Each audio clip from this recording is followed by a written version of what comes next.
बिस्मिल्लाहिर्रहमानिर्रहीम। अस्सलाम वालेकुम फ्रेंड्स, आप देख रहे हैं सीएससी गाइड ऑफिशियल। जैसा कि मैंने आपको बताया था कि मैं आपको तरीकाकार बताऊंगा सीएससी स्कॉलरशिप का, चाइनीज़ स्कॉलरशिप काउंसिल जो है उस पर आप कैसे अप्लाई करते हैं। चाइनीज़ गवर्नमेंट स्कॉलरशिप के लिए इसे सीएससी भी कहते हैं, सीजीएस जो भी है, दोनों कहते हैं इसे, ये एब्रीवेशन है।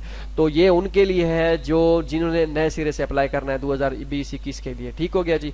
तो अगर जिनको पता है वो बेशक ये वीडियो ना देखें, क्योंकि वो यही समझें कि यार ये चीज़ तो हमें बेचते हैं, हमें पता है। ये उनके लिए जिनको नहीं पता, तो उनके लिए आपको पास डॉक्यूमेंट्स कौन कौन से रिक्वायर्ड हैं। ठीक है, तो ये सिर्फ मैं आज आपको बताऊंगा कि ये आपके पास डॉक्यूमेंट्स कौन कौन से होने चाहिए और ये डॉक्यूमेंट्स प्रीपेड कैसे करने हैं, ये मैं आपको अगली वीडियो में बताऊंगा, क्योंकि वीडियो बहुत लंबी हो जाएगी। तो पहले तो आपके पास जो है पासपोर्ट होना चाहिए। ठीक हो गया जी, पासपोर्ट आपके पास होना चाहिए। अगर आपका पासपोर्ट है तो ठीक है, वेल एंड गुड। अगर नहीं है तो आप अपना पासपोर्ट बनवा लें। ठीक हो गया जी, पहले आपके पास पासपोर्ट होना चाहिए। ओके हो गया जी। उसके बाद आपके पास बैचलर की डिग्री होनी चाहिए, जो आपने मतलब की है, मास्टर। ठीक हो गया, ठीक, बिजली डिग्री। ठीक हो गया जी। डिग्री अगर आपके पास नहीं है तो मतलब आपको नहीं मिली अभी तक, सिर्फ आपके पास डिग्री एंड ट्रांसक्रिप्ट। ठीक हो गया जी, ये उनके लिए है।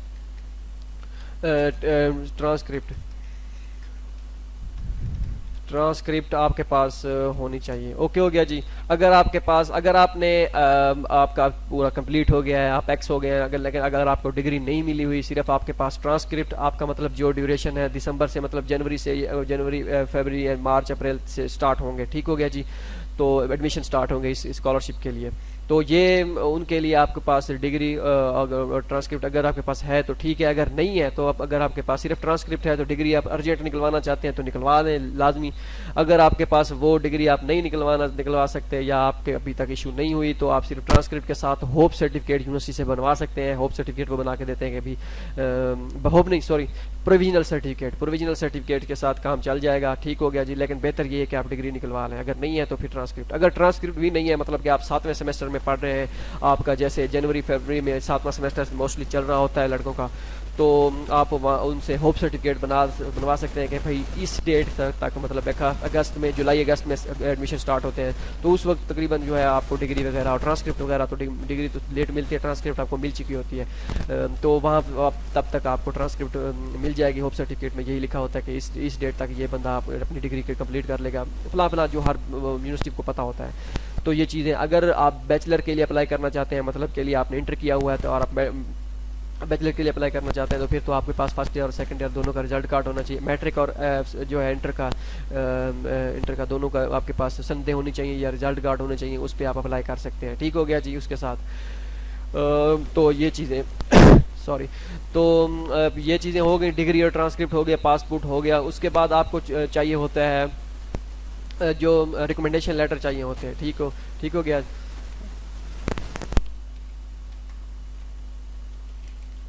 रिकमेंडेशन लेटर्स आपको चाहिए होते हैं 2। ठीक हो गया जी। रिकमेंडेशन लेटर्स आप कहाँ से बनवाने हैं, ये आपने बनाने कैसे हैं, फॉर्मेट क्या है, ये मैं आपको अगली वीडियो में बता दूंगा।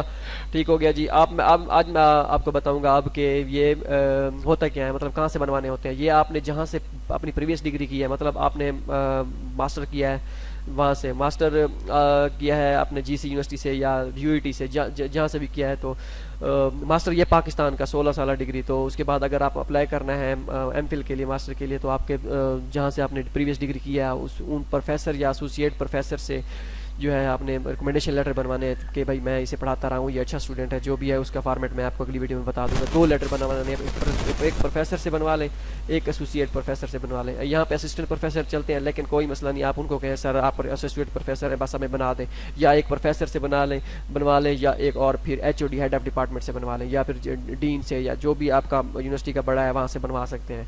ठीक हो गया जी। और ऐसे ही इंटर के लिए जो है, जिन्होंने बैचलर के लिए अप्लाई करना है, वो अपने प्रीवियस जहाँ से वो इंटर करके आए हैं, इंटरमीडिएट करके आए, वहाँ से बनवा लें, किसी प्रोफेसर से होते जो भी होते हैं वहाँ पे। ठीक हो गया जी। ये रिकमेंडेशन लेटर आ गए, दो बनाने हैं, 2 रिकमेंडेशन लेटर्स। ठीक हो गया जी। 2 रिकमेंडेशन लेटर बनवाने हैं।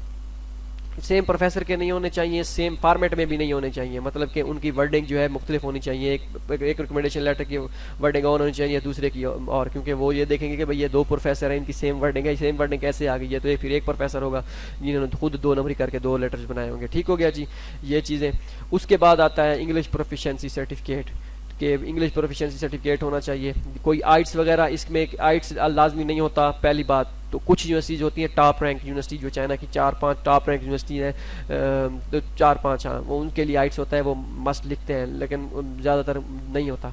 ठीक है, वेबसाइट पे लिखा होता है, लेकिन जो 4-5 टॉप है उसके अलावा कहीं भी आइट्स लाजमी नहीं है। इंग्लिश प्रोफिशिएंसी सर्टिफिकेट चल जाएगा। इंग्लिश प्रोफिशिएंसी सर्टिफिकेट क्या होता है इसके बारे में भी भाई भी आपको मैं बताऊंगा। ठीक हो गया जी। इंग्लिश प्रोफिशिएंसी सर्टिफिकेट ओके हो गया जी।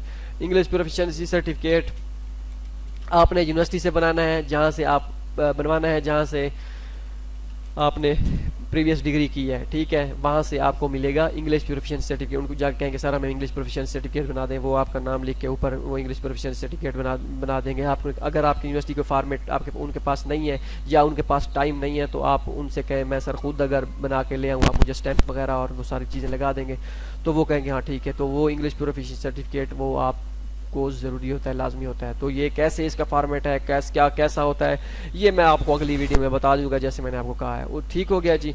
उसके बाद जो है आपके पास होना चाहिए फिजिकल एग्जामिनेशन फॉर्म। अब ये क्या है?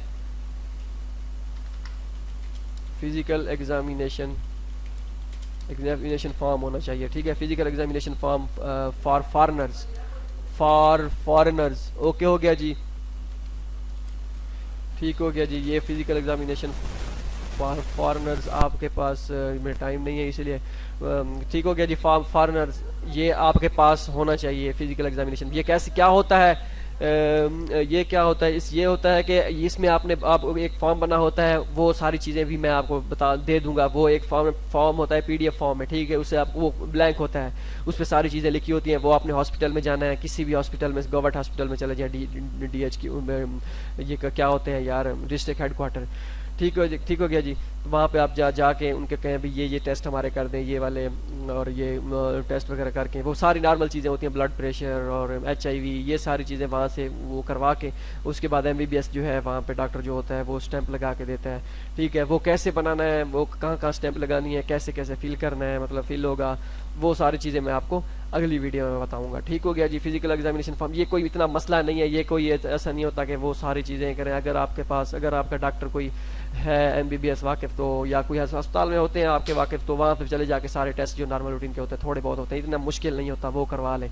ठीक है, अगर ना भी करवाएं तो वो फॉर्म फिल करके किसी MBBS की आप स्टैंप ऊपर लगवा सकते हैं, क्योंकि ये जो है इसलिए करते हैं क्योंकि इनका कोई इस फॉर्म का कोई फ़ायदा नहीं होता। फ़ायदा मतलब ऐसे नहीं होता, उनको चाहिए होता है ओरिजिनल में, टेस्ट करवाने का कोई फ़ायदा नहीं होता, क्योंकि जब दोबारा आप जाते हैं, सेलेक्ट होकर जाते हैं, वहाँ पे फिर आपको दोबारा करवाना पड़ता है।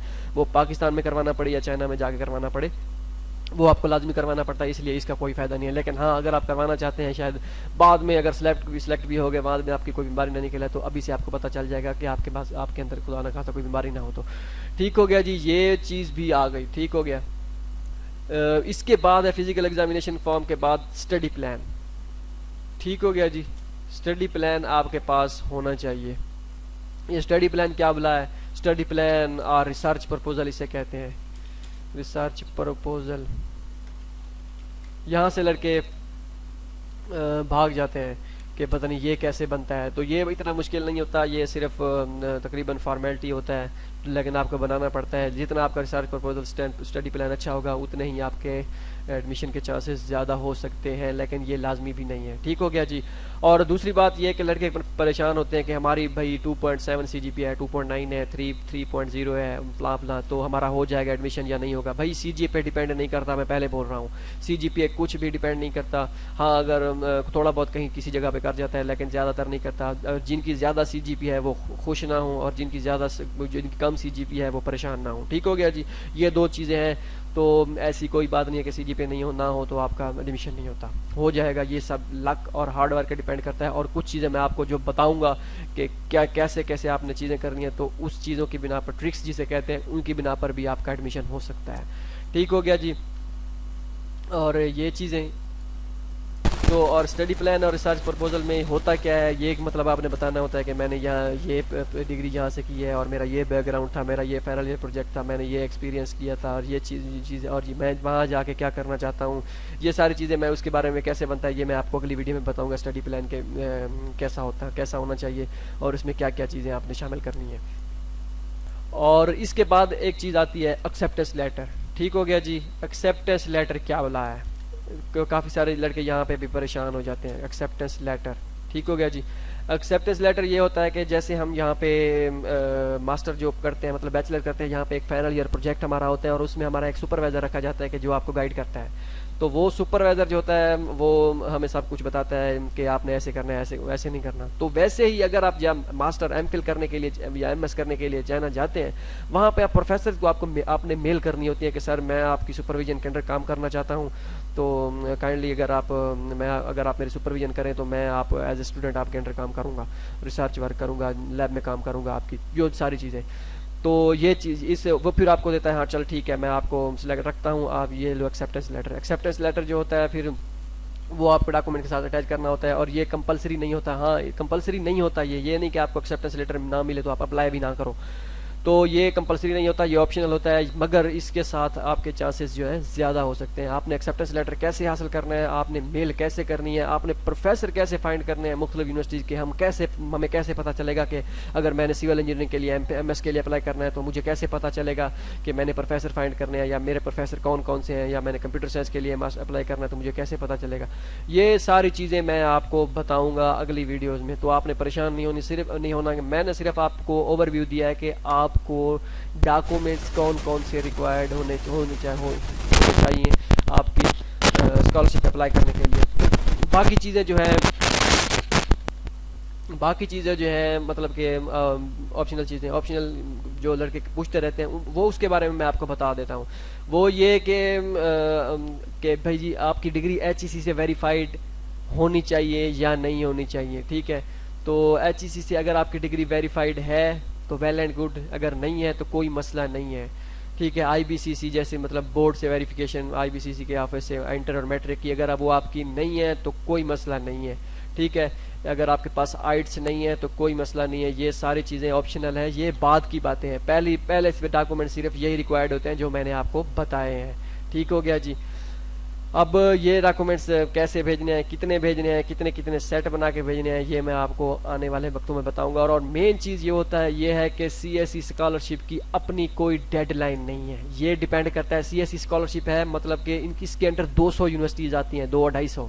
ठीक है, और हर यूनिवर्सिटी की जो है स्पेसिफिक डेडलाइन है। तो इस तरह इसका मतलब ये है कि CSE की खुद कोई डेडलाइन नहीं है, ये यूनिवर्सिटी पे डिपेंड करता है कि उसकी डेडलाइन क्या है। तो वो हर यूनिवर्सिटी जो है स्कॉलरशिप ऑफर करती है CSE की हर साल। ठीक है, और उनकी वेबसाइट पे जाके देखना होता है कि आपको उसकी स्कॉलरशिप की डेडलाइन क्या है, उसके डॉक्यूमेंट्स जो है क्या रिक्वायर्ड है। क्योंकि कुछ यूनिवर्सिटीज होती हैं उनके एक या दो डॉक्यूमेंट्स ज़्यादा होते हैं। वो कैसे, जैसे फिजिकल एग्जामिनेशन फॉर्म मैंने आपको बताया था, उसके साथ वो ब्लड टेस्ट रिपोर्ट मांग लेते हैं। ठीक है, तो वो यूनिवर्सिटी पे डिपेंड करता है कि क्या चीज़ें मांगते हैं, लेकिन एवरेज जो है हर यूनिवर्सिटी के डॉक्यूमेंट्स यही होते हैं। तो उसके बारे में आपको परेशान होने की ज़रूरत नहीं है। हर यूनिवर्सिटी की अपनी डेडलाइन होती है, वो डेडलाइन कब आएगी, कौन से डॉक्यूमेंट्स कैसे प्रिपेयर करेंगे और इसमें कौन से डॉक्यूमेंट्स रिक्वायर्ड होंगे। फीस भी कुछ यूनिवर्सिटीज़ की एप्लीकेशन फ़ी भी होती है, वो मतलब 5-6 हज़ार होती है। कुछ यूनिवर्सिटी की होती है मोस्टली फ्री होती हैं, तो वो फ़ी पैसे कैसे पे करनी है, वो फ़ी कितनी होती है, वो सारी चीज़ें मैं आपको स्टेप बाय स्टेप आगे बता दूंगा। जैसे एडमिशन शुरू होंगे ये मतलब ये कि उसके डॉक्यूमेंट्स कौन से रिक्वायर्ड है, मतलब उस स्पेसिफिक यूनिवर्सिटी के लिए, या कि उसकी डेडलाइन क्या है, ये तो जब आएगी डेट मैं आपको बताऊंगा। लेकिन ये बाकी ये डॉक्यूमेंट्स जो मैंने आपको बताए हैं ये प्रिपेयर्ड कैसे होते हैं, ये मैं आपको 1-2 दिन में वीडियो बना के बता दूंगा। क्योंकि ये तो अभी से आप प्रिपेयर्ड कर लें डॉक्यूमेंट्स, क्योंकि बहुत से यूनिवर्सिटीज़ जो हैं लड़के जो हैं वो पूछते रहते हैं कैसे करने हैं, क्योंकि वो कहते हैं हम अभी डॉक्यूमेंट्स तैयार करते हैं। और मेन चीज़ एक और चीज़ भी है, आपके पास एक CV होनी चाहिए, स्ट्रॉन्ग करिकुलम बताए। ठीक हो गया जी, ये आपके पास होनी चाहिए, क्योंकि एक्सेप्टेंस लेटर हासिल करने के लिए CV आपको मेल में अटैच करनी होगी। और CV कैसी होनी चाहिए वो मैं आपको अगली वीडियो में बताऊंगा। ठीक है, सारे डॉक्यूमेंट्स अगली वीडियो में बताऊंगा, मेल कैसे करनी है वो भी अगली वीडियो में बताऊंगा। होप सो आपको वीडियो पसंद आई होगी, दुआओं में याद रखिएगा। अल्लाह हाफिज़।